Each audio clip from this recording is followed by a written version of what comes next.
Boosie got the Harry Fry. Glamps in the majors. Your life turned to flipping pages. All the real talent behind them cages. And we're back for week 14 free picks brought to you by Overtime Live Sportsbet Radio. Thank you guys for tuning in. Make sure you hit that like and subscribe button. Helps with the algorithm. Coming off of a pretty good week 13. Week 14 looks even better, man. It's time for that playoff push. We got a lot of teams trying to fight for position. A lot of teams out of the playoffs starting to make some political moves. And some surprise upsets, man. Let's start it off with that this week's Thursday night game. But make sure you guys join that Overtime Live Sportsbet Radio group on Facebook. And thank you to our sponsors at TeamSpadesPoker.com, GilbertYoungArt.com, and make sure you go and like Gilbert Young Art World on YouTube. Great content if you're into art. So that Thursday night game, clearly we would have taken the Raiders. I thought they had a lot to prove. They were still fighting for a chance to get in the playoffs, and they come out here and dump. It was Baker Mayfield's debut for the Los Angeles Rams. Obviously, the Raiders just can't get it done. I think that that coach needs to just stick to offensive coordinating, and I wouldn't be surprised if we see him back on the Patriots next year. But Raiders come in at 5-8, and they lose to the 3-win Rams on Thursday night primetime. So didn't get that game in time. Thankfully, would have killed some tickets. So we're gonna jump into the Sunday night schedule, Sunday afternoon, I should say. Kicking it off with the Jets versus the Bills. The 7-5 Jets going to the Bills, fighting for the division. You know, Bills haven't really locked it up yet. Obviously, they're very beatable. They're coming in, giving up 10 points in this game. It all relies on Josh Allen. You know, if he throws an interception, they lose. If he doesn't, then they win. New Jersey, New York Jets are out 2 offensive tackles. Jets are 2-5 in their last 5 games, but they're all losses by 7 points. So they keep the games pretty close. Von Miller's obviously done for the season for the Bills. They're still averaging 420 yards on offense, which is what the Jets will be contending with.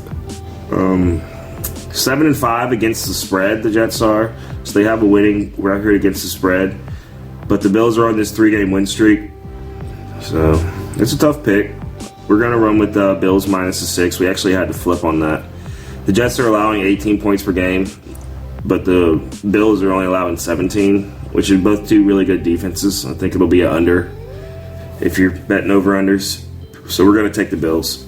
Cincinnati Bengals is the next game. 5-7 Browns coming to the 8-4 Bengals. Bengals are 4-1 at home, which is really good. Perrine's been shown out in the absence of Joe Mixon. He's out with his concussion issues. We don't know what's up with Deshaun Watson. I clearly think he's worse than Jacoby Brissett at this time, if they were really fighting for playoffs. Mixon, Myles Garrett, Joku are all questionable, so even if they play, they'll be dealing with injuries. Cincinnati's 9-3 against the spread, which is really good. Them coming in at almost a full touchdown favorite. Something to think about. But they've gotten their points per game average up to 26. So I think Cincinnati's playing like one of the better teams in the league right now. They haven't lost since that big game against Cleveland on Monday night. They lost 32-13. They're on a 2-game win streak. No, the Browns are on a 2-game win streak. The Cincinnati Bengals are on a 4-game win streak. So we'll see. I think it might be close. We try to buy some points in that and get that minus 6 down to like 3. But we're running with Cincinnati. After that, you got the Dallas Cowboys at home, 6-1 at home, with the worst team in the league coming to town, 1-10 Houston Texans. They're giving up 17 now. I just rounded it up to 20, so we're saying Cowboys minus 20 for this, and I'm still going to take it. Cowboys are great at home. They're 8-4 against the spread. They've won 4 out of their last 5 games. DeMarcus Lawrence is questionable, but that Houston 5-game losing streak, I mean, they're just terrible. Dallas is on a 3-game win streak. Houston's only averaging 16 points per game, and Dallas is scoring 28.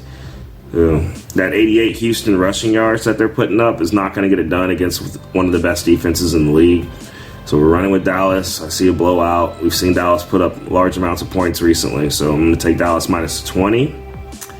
After that, we got this is a picky game. Minnesota Vikings going to Detroit. Vikings 10-2, fighting for the number one spot, but Detroit's at home a favorite in this game. A small favorite, but a favorite at that, and for good reason. Detroit's been playing great lately.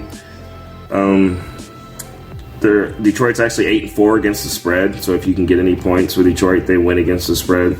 Swift and Okuda are both questionable. Dallas is averaging 26 points per game, but they're allowing 28. So as good as that defense is, they're still allowing a lot of points per game.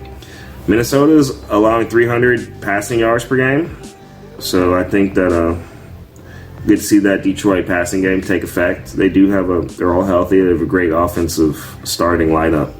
Minnesota's won 4 out of their last 5, but so has Detroit. So we're going to take Detroit in this. They're giving up 2. Definitely money line it. That's going to be an interesting game. After that, we have the Tennessee Titans at home, 4-8 Jaguars. Trevor Lawrence is questionable. Tennessee's 8-4 against the spread and on a 2-game losing streak. But for this game, we expect them to bounce back. Trevor Lawrence or no Trevor Lawrence, I think Tennessee's a better team. Derrick Henry is a good enough player to carry him. I think they're going to put up some points. So it's going to be a high-scoring game, even though Tennessee's only averaging 18 points per game. And even with Derrick Henry, one of the best wide receivers, running backs in the league.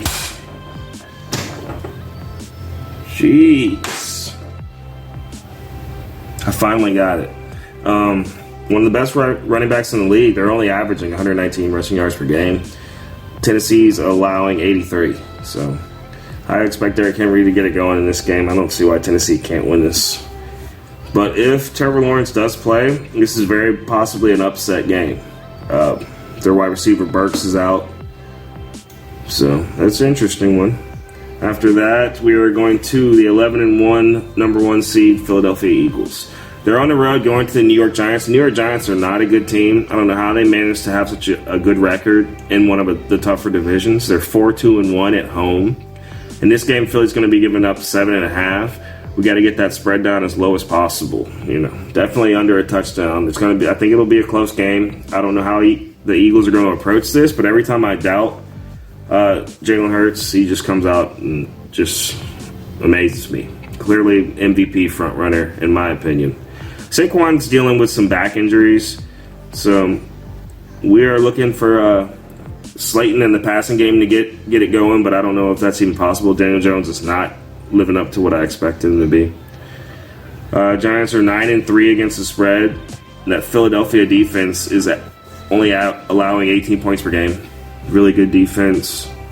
The Giants defense, 347 yards per game on offense, is it's surprising. It's mostly Saquon. They're not passing the ball well. None of the receivers are putting up 100-yard games.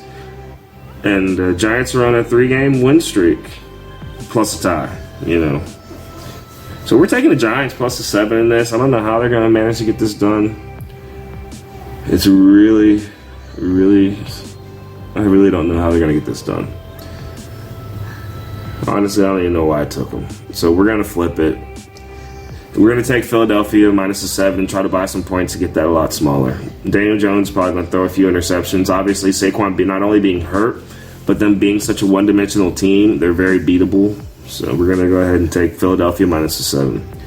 After that, the Ravens are going to the Steelers. We're expecting Lamar Jackson to be out. Steelers are playing like one of the best teams in the league right now. It's a very suspicious spread. Pittsburgh's actually favored minus 2 with the Baltimore backup quarterback coming in, which I agree with that. We're going to take Pittsburgh money line. I don't think that quarterback's going to make a difference. Lamar Jackson was really carrying the team before, so without him, I'm definitely expecting anybody to beat the Ravens. Pittsburgh's only averaging 18 points per game. Baltimore's allowing 82 rushing yards per game, so that's pretty good defensively. So maybe that can slow down Pittsburgh, but I don't know. I see Najee Harris having a big game. Baltimore's won 4 out of the last 5, but Pittsburgh's on this 2-game winning streak where they've come in as underdogs, and I think they won both games as underdogs, I should say. After that, we're going to the Kansas City Chiefs, going to the Broncos, going to Mile High. Chiefs are coming in at -9. I expected it to be a lot higher. As bad as the Broncos have played, they're a 3-9 Broncos team. Russell Wilson looks terrible. There's no running game. I think Cortland Sutton's sitting out this game. Jerry Jeudy's questionable. Kansas City has Tony and Hardman both questionable. All these players will probably play, but even if they're playing hurt, they're no good. Denver's averaging 14 points per game. Kansas City's averaging 29. So Kansas City's won 4 out of the last 5. Denver's on this 4-game losing streak where they just look like they can't get down the field to save their lives. Kansas City's averaging 434 yards on offense per game. Obviously, they are league leaders in offensive production. So we're going to take Kansas City -10. I like it at 10. I don't want to give up any more than that. Tampa Bay, 6-6 Tampa Bay, obviously probably going to win that division, as sad as that sounds. Tom Brady looking like playoff form after their Monday night comeback. This is typical. He's going to slide into the playoffs, get some favorable matchups, and end up in the Super Bowl. Nobody can beat the GOAT when it matters. Garoppolo's out for the season, so we're going to see Trey Lance it is. 49ers are 5-1 at home with an 8-4 record. Definitely a better team. Amazing defense. The 49ers are allowing 16 points per game on defense, only 75 rushing yards.